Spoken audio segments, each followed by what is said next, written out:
In this episode of CARPe Diem. Seniors represent 23% of homeless people in Metro Vancouver. Throughout the country, there's a crisis, a shortage of senior housing. What can we do to solve this problem? CARPe Diem. Seizing the day for Canadians as we age. Welcome. On today's show, we're going to discuss the fundamental right to housing, especially for our older citizens. Before we dive into that topic, let's visit with Leah Bolton in this week's Zippy Zoomer.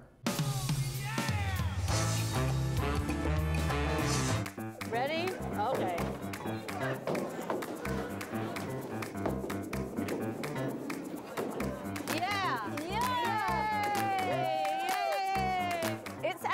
Where we hang out with the zippiest of Zoomers in the community. This is Dee. She's 72 years old. We're here in Surrey, and she's gonna show us how it's done. Oh, and I have my own bowling ball too. I was going to the gym, and some lady at the gym said, "Do you bowl?" And I said, "I haven't bowled since I was, you know, this big." She said, "Oh, come and bowl," and that was it. It's fun. I've been doing this for now 3 years. Okay. I even bought my own bowling shoes. Oh. yeah, see? Nice. Years and years ago, I met her through friends. She was someone to know back then. I got her business card, and years later when she joined the bowling, I thought, I know that lady. I'm known as a rock and roll photographer. So this is the first 20 years of my photo career. Daryl Hall, John O, Devo, Dylan, Springsteen, Art Garfunkel, Tom Petty. I've been carrying camera gears for a lot of years, so, you know, it's like, you know, I have good muscles. Oh, we should do an arm wrestle. 2 arms for me. All right, and go. Follow through. Okay. And as my grandson says, keep your eye on the ball. Eye on the ball. No eye on the pin. No eye on the ball. All right, Dee, here I go. Okay. Here, all right. Woo-hoo. Oh, no, another gutter ball. No. Stay with us here. We're going to head back to the studio with Carmen. If you have a Zoomer to nominate like Dee, don't forget to contact us at zippyzoomer@carp.ca. I'm out of breath. Such energy. Let's get the panel's first thoughts on today's topic, affordable housing for seniors. And Nevin, why don't we start with you? I guess I'm here to talk to you guys today about the lack of affordable housing and the barriers that a lot of our senior community now is facing in trying to obtain secure permanent housing, whether they've lost housing through physical health issues or due to physical health issues, or to what seems to be on the increase and not being dealt with, which is renovictions and demevictions from long-term housing that they've lived in that's been affordable and is not being replaced with affordable housing. They're priced right out of the rental market. And I think also it's really important to remember that some of the seniors are hidden from the services. They're possibly sleeping in cars or on their friends' couches, and so we're not really seeing necessarily the true numbers in the stats, and that they're in our community, but we don't really know that all of the challenges that they're experiencing and how they have become homeless. Seniors are the fastest growing group of homeless people in Vancouver. And so often it's through events that are no fault of their own. We have a growing crisis of renoviction. We have people going into hospital and losing their homes when they emerge. We have others who were part of a 2-income family who suddenly are coping on their own or not. We have a crisis, and there needs to be some solutions to address this. I'm so looking forward to today's show. We're going to take a short break. Up next on CARPe Diem. It's very hard to be able to afford now because the price of rents are going up so high.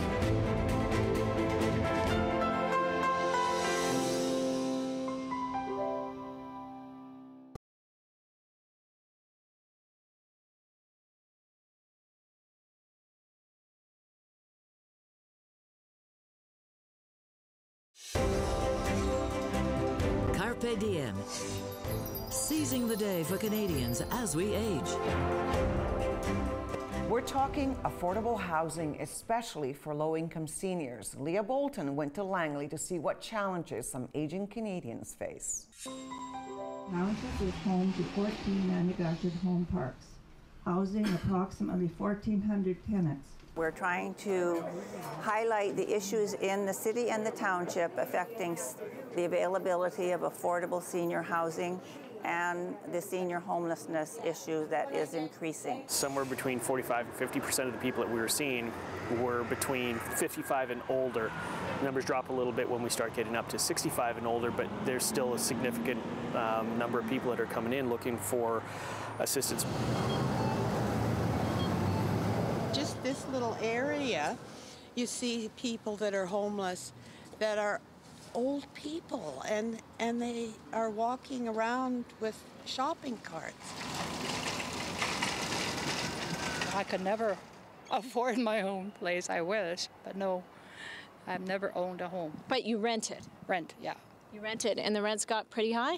If you're living on a disability pension, which people with disabilities usually do, and the allotted shelter allowance that they provide is only $375 a month. I work at a local business here, and we're a temp agency, and a lot of our guys that come in are over the age of 65, and there's a handful that are homeless and staying in the shelter. Homeless or almost homeless seniors. Sarah, can you tell us a little bit about your research? The research we're working on is looking at seniors who are going into hospital and then being discharged from hospital, oftentimes without safe and stable locations to go to. They have complex chronic health issues, and when we look at the options available for people to go to, whether it be shelter or housing, there's not an adequate number of them. Oftentimes when people go into shelters, there are design limitations in these locations for people who have mobility issues or incontinence issues. So when you say design limitations, like give us an example. What does that look like? Right, so if you're wheelchair dependent, or you need help transferring from your wheelchair to the toilet or to your bed, there aren't supports within the shelter system to meet those needs. A lot of times I think we miss a step when these people are in actual hospital facilities around discharge planning, or even just planning and finding out if there's someone that can assist them to pay their rents while they're in the hospital. We find that a lot of them lose their housing due to that fact that nobody has paid their rent. I have a quick question. Why do seniors become homeless? So I think there's not a quick answer to that, and there's lots of different pathways into homelessness. And we're talking about first-time homeless in later life, but we're also talking about a population of people who have aged into homelessness. Let's go and find out what you thought about senior housing. It's just unaffordable, and they live on a pension, a fixed income. Unlike those who have planned over the course of their careers, if they've looked towards the future and not live just in the present, it'd be a huge difference for them. You know, everyone's circumstances is different, and with the disappearance of public pension plans, it has gotten a lot more difficult for seniors and for all people in planning their retirement. I want to talk about Larry's comment, Nevin, they should have planned better. What do you think? I think that that's a very personal opinion that some people have. It depends historically on how people have lived. And there's this ideology that people should have saved or should have planned or should have put money ahead. And I think all of us can understand that the cost of living is very high, specifically for like a single person who's living on their own. There's not two incomes coming in, and they want you to put aside 10% or 15% of your income towards your savings, but 85% of your income is going towards housing and just regular bills. So it's hard to put aside that money in order to plan or have a big, huge RRSP in place. So I think that that's really an unreasonable idea for people to have. In the past, there hasn't been great big pension plans that companies had. People have had to exist on just getting by from check to check. Good citizens who have paid their taxes that just have to get by. Sarah, what do you Absolutely, and I think that that is something that we see as, unfortunately, an ideology that we see in throughout society that we really need to correct, because as you're saying, these aren't circumstances that people would choose to be in. Folks don't want to be homeless, and so we should stop shaming and blaming them, absolutely. We're going to take a short break. When we come back, we're going to talk solutions. Still ahead on CARPE Diem. Harborside Landing has given people hope, yes. Hope that they can stay in their communities, hope that they can live in a place where their needs are met. It gives them safe, affordable housing.